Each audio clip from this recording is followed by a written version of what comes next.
السلام علیکم ورحمۃ اللہ وبرکاتہ۔ معزز سامعین، آج جن باتوں سے میں آپ لوگوں کو آگاہ کرنا چاہتا ہوں وہ باتیں ہمارے معاشرے کے ایک ٹھکرائے ہوئے طبقے کے اعتبار سے ہیں، جس کو ہم خواجہ سراقات کہتے ہیں، اور تبلیغ میں چلتے ہوئے ہم نے ان کو مخصوص احباب کے اعتبار سے متعارف کرانا اپنی سمجھ کے مطابق مناسب سمجھا۔ غالباً مارچ 2006 کی بات ہے، جب ہم تبلیغ میں گئے، اللہ پاک کے فضل سے سال کے لیے اللہ پاک نے قبول فرمایا، تو فیصل آباد ہماری تشکیل ہوئی، اور اس تشکیل میں ہمارے ساتھ جماعت میں جو کچھ احباب تھے وہ خواجہ سراؤں سے تعلق رکھنے والے، جن کی پر تبلیغ کے اعتبار سے محنت ہوئی، اللہ پاک کا فضل ہوا، اللہ کا کرم ہوا، ان کے چہرے مبارک پر اللہ پاک نے اپنے نبی کی سنت کو مزین فرما دیا۔ تو وہاں کے مقامی احباب کے مشورے کے ساتھ کہ آپ کے ہاں جماعت میں ماشاءاللہ اس قسم کے لوگ ہیں، تو ہمارے یہاں بھی ایسے بہت سارے لوگ ہیں، ان کے اوپر اگر کچھ محنت کا سلسلہ بن جائے، تو اللہ پاک کا کرنا ہوا، ساتھیوں نے ہمت کی، مشورے کے ساتھ طے ہوا، تو ہم نے ان پہ کام کرنا شروع کیا، اور ایک عجیب کارگزاری ہے، پھر کبھی موقع ملا تو انشاءاللہ تفصیلات اس میں کی جائیں گی۔ مولانا تاج جمیل صاحب کے مدرسے کے قریب ہی فیکٹری ایریا میں ہماری جماعت فتح مسجد وغیرہ میں ٹھہری ہوئی تھی، تو وہاں ہم نے جب یہ کام شروع کیا تو تقریباً ملاقاتوں کے بعد جب ہم نے ان کا جوڑ رکھا تو تقریباً 165 کے قریب خواجہ سرا، جس میں سے تقریباً کوئی 70-80 ایسے ہوں گے جو بالکل اپنے آپ کو مردانہ صفات سے ختم کروا چکے تھے بذریعہ آپریشن، اور باقی جو تھے اس میں سے اکثریت جو تھی وہ مزید پیسے وغیرہ جمع کرانے کے بعد وہ بھی تیاریوں کے لیے تیار تھے، اور کچھ ایسے تھے جو ان میں مختلف ان کی اپنی ایک زبان ہوتی ہے، اپنے جو اصول ہیں، ضابطے ہیں، اور ان اصولوں اور ضابطوں پر یہ ہم سے زیادہ کاربند ہوتے ہیں۔ میراث کے اعتبار سے ان کے اپنے اصول ہیں، عقائد نظریات کے اعتبار سے ان کے اپنے اصول ہیں، تو بہرحال ان پہ جب محنت ہوئی اور ان کا جوڑ رکھا، ان کو توبہ طائب کیا، تو بڑی دکھ بھری کارگزاریاں اور عجیب حالات سامنے آئے۔ ان میں سے کچھ نے تو یہ کہا کہ ہم پہلی دفعہ مسجد میں آئے ہیں، کچھ نے یہ کہا کہ پہلی دفعہ ہمارا سر اللہ کے سامنے سجدے میں جھکا ہے، اور کچھ نے تو علاقائی اعتبار سے دعاؤں کا بھی اہتمام کیا کہ انہوں نے ہمیں کبھی بھی نہیں پوچھا۔ تو بہرحال ہم نے ان کو یہ تسلی دی کہ ان احباب کے ہی مشورے کے ساتھ ہم آپ کے پاس آئے ہیں، تو اللہ پاک نے ان میں سے کافی لوگوں کی زندگیاں تبدیل کی، اور اللہ رب العالمین نے ان کی زندگیوں کے رخ کو ایک صحیح رخ پر لے آئے۔ تو میرے عزیز دوستوں، یہ بات کرنے کا غرض یہ تھی کہ کسی کو ہم حقیر نہ جانیں، کیا خبر کس کی کس وقت کس لمحے اللہ رب العالمین زندگی کے رخ کو بدلی کر دے، اور کون کہاں سے اٹھ کر کہاں پہنچ جائے۔ یہ ہمارے بھائی یاسر شامی صاحب نے ایک انٹرویو لیا ہے خواجہ سراؤں کا، جو بھی میں پیش کرنے لگا ہوں آپ سے، اللہ جزائے خیر دے یاسر شامی کو کہ انہوں نے ان لوگوں کو اٹھایا اور آگے پیش کیا۔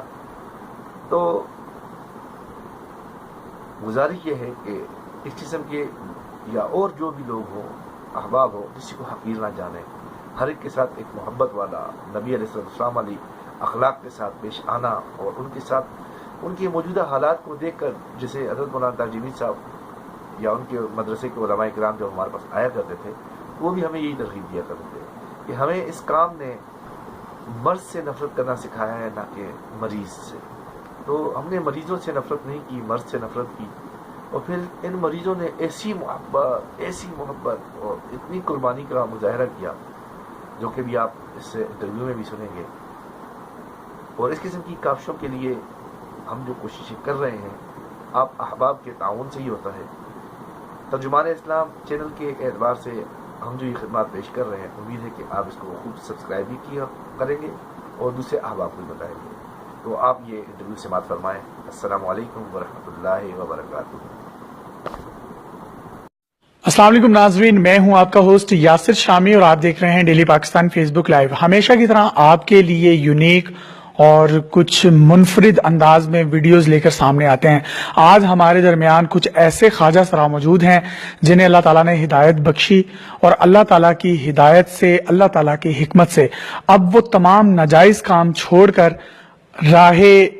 فرار نہیں انہوں نے اختیار کی, بلکہ اللہ تعالیٰ کے حضور اپنے آپ کو جھکا لیا ہے, اپنے چہروں پر سنت رسول سجا لی ہے. اور یہ لوگ کون ہیں, ان سے ہم گفتگو کرتے ہیں اور ان سے پوچھتے ہیں کہ یہ اس فیلڈ میں کس طریقے سے اپنے آپ کو کنورٹ کرنے میں کامیاب ہوئے. سب سے پہلے ہمارے ساتھ ایک خواجہ سرا موجود ہیں, جبکہ اب ان کا نام ہے ابو ہریرہ. جی ابو ہریرہ, اپنی تمام کی سٹوری جو ہے ہماری آڈینس کے ساتھ شیئر کریں.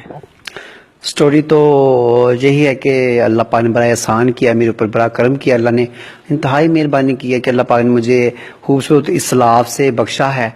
اور میں جیسے پہلی جو خواجہ صاحب کی ایک لائف ہوتی ہے جس میں دنیا اکٹھا کرنا یا دنیا کے معاملات کے اندر اپنے آپ کو چلنا, اس میں سب سے اللہ پاک نے میں نے اپنے آپ کو نکالا, اور نکال کر اللہ پاک نے مجھے جو ابھی جو خوبصورت اللہ نے مجھے لائف دی نا, اس کا بڑا احسان ہے. بہت اچھا, مجھے آپ یہ بتائیں کہ اس فیلڈ میں آنے سے پہلے آپ کا نام کیا تھا, آپ کہاں کہاں فنکشنز کرتی تھی, اور پھر کون سی ایسی شخصیت آپ کے پاس آئی جس نے آپ کو مجبور کر دیا کہ آپ جو ہے اپنے چہرے پر سنت رسول سجا لیں اور اللہ تعالیٰ اور اس کے رسول کے احکامات پر پورے طریقے سے عمل کر سکیں؟ بس الحمدللہ, کیونکہ شروع سے ہی پتہ نہ چلا کہ ہم کس فیلڈ میں دور نکل گئے. ایک ناچ گانے کی اس میں چلے ناچ گانے کا ماحول رہا, اور یہ شوبز کا معاملات رہے سارے. تو پھر ایک جان میں دوست تھا, ایک اس نے بڑی خوبصورت باتیں کرتا تھا, اللہ کی بہت ساری برائی بیان کرنی, اللہ کی صفات بیان کرنی اس نے, اور بات کرتے کرتے کرتے اس نے بڑی جو اچھی باتیں کرتا, مجھے اچھی لگتی تھی اس کی بات کرنا. کرتے کرتے میں نے پھر آہستہ آہستہ اس کے ساتھ کوئی ایک تعلق بھی تھا اس نے جب جو ہے نا دنیا اور راحت کی باتیں کی اور اللہ کے نبی کی باتیں کی,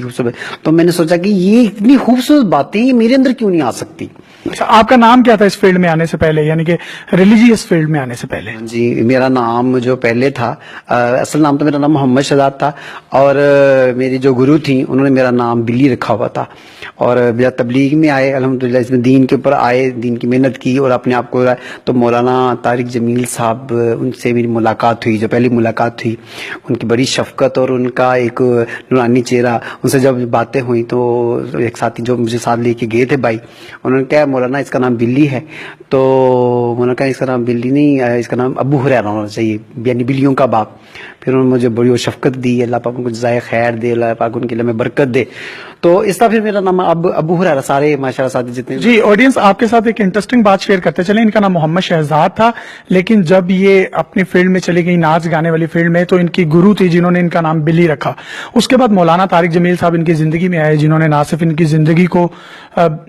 ایک رونق بخشی اور بلکہ ان کے ایمان کو بھی تازہ کیا, اور ان کا نام بلی کی جگہ ابو ہریرہ یعنی کہ بلیوں کا باپ رکھ دیا. اسی کے ساتھ آپ کو باقی کچھ ہمارے ساتھ خواجہ سرا موجود ہیں جو کہ مکمل طور پر سنت رسول سجا کر ہمارے درمیان موجود ہیں. ان سے پوچھیں گے کہ ان کا سب سے پہلے ریلیجیس فیلڈ میں آنے سے پہلے نام کیا تھا, کیا نام تھا آپ کا, آپ کس طریقے سے ڈائیورٹ ہوئے, ساری سٹوری ہماری آڈینس کے ساتھ آپ شیئر کریں. السلام علیکم. میرا تو سب سے پہلے آپ سب کے ساتھ بہت زیادہ پیار اور محبت اور شفقت جن لوگوں نے ہمیں ان شوبز کے سامنے پیش کیا اور ٹی وی کے سامنے ہم سب لوگ آئے ہیں, یہ ان کی چاہت پیار محبت کی بات ہے جو ان لوگوں نے ہمیں سب دنیا کے سامنے پیش کیا ہے. ٹائم تو یہ تھا کہ پہلے میں نے 16 سال اس فیلڈ میں گزارے ہیں, خواجہ سراؤں کی فیلڈ میں, لیکن بس یہ کیا نام ہے دین کی برکت کی وجہ سے ہم نے وہ سب فیلڈ چھوڑ کے اب ہم یہ کیا نام ہے 5 وقت کے نمازی الحمدللہ, اور بہت اچھا لگتا ہے, ہمارے دل کو بہت زیادہ سکون ہے. اور میرا نام پہلے سمرن تھا, لیکن یہ دین کی جب سے 2.5 سال ہو گئے مجھے توبہ کیے ہوئے, اور اب میرا نام محمد شہباز ہے. ان کا نام پہلے سمرن تھا, جبکہ جب انہوں نے توبہ کی اللہ تعالیٰ نے ان کو جب ہدایت دی تو ان کا نام اب محمد شہباز ہے. اچھا شہباز, مجھے آپ یہ بتائیں کہ جب آپ ناچ گانا کرتے تھے لوگ آپ کو بڑی حقارت کی نگاہ سے دیکھتے ہوں گے, لیکن اب جب عزت کی نگاہ سے دیکھتے ہیں, عزتیں ملتی ہیں, تو کیسا محسوس ہوتا ہے؟ سب سے پہلے تو یہ تھا کہ ہمیں لوگ ہمارے گھر والے ہمارے محلے دار ایکسپیکٹ ہی نہیں کرتے تھے, وہ ہمیں پسند نہیں کرتے تھے, وہ انہیں اچھا نہیں لگتا تھا ہمارا گھر میں آنا جانا, کہ ہمارے گھر والوں کی عزت میں فرق پڑتا ہے کہ یہ لوگ. لیکن ہمارا بھی ایک اندر مزاج اور ایک دل, یہ تو ایک قدرتی عمل تھا نا, آپ سمجھ رہے ہیں. تو یہ بس کیا نام ہے, دین کی وجہ سے الحمدللہ جنہوں نے ہمارے اس آپ کے سامنے پیش کیا گیا, اور آپ ہمیں دیکھ رہے ہیں, سب لوگ ہمیں دیکھ رہے ہیں, تو یہ صرف دین کی برکت کی وجہ سے جنہوں نے, اور ہمارے امیر صاحب ابو ہریرہ صاحب جو ہمارے ساتھ ہیں, یہ ہمارے امیر صاحب ہیں, ہماری فیلڈ کے بڑے ہیں, ان کو ماشاءاللہ 6-7 سال ہو گئے تبلیغ میں آئے ہوئے, دین میں آئے ہوئے. تو یہ ہمارے پاس آتے رہے, ہمارے رومز میں, ہمارے علیحدہ سائٹ تھے, گھر میں تو ہمارا آنا جانا نہیں تھا, کیونکہ ہم جہاں پہ رہتے تھے فنکشن وغیرہ کرتے تھے, جہاں پہ ہمارا گرو چیلوں کا آنا جانا, ہمارے فیملیز وغیرہ کا, ہماری فیملیز ہوتی ہیں نا ہمارے, مطلب کہ ہماری فیلڈ کے لوگ, ہماری ماں ہوتی ہیں, کیونکہ گھر میں ہمارا تو آنا جانا نہیں ہوتا. اچھا, مجھے شہباز آپ یہ بتائیں کہ اب آپ کو کوئی ایکسیپٹ نہیں کرتا جب آپ اس ناچ گانے والی فیلڈ میں ہوتے ہیں, ناجائز فیلڈ میں جسے ہم کہا جاتا ہے, اس معاشرے میں کہا جاتا ہے, تو اب آپ کے گھر والوں نے آپ کو ایکسیپٹ کر لیا جب آپ نے مکمل طور پر اپنے آپ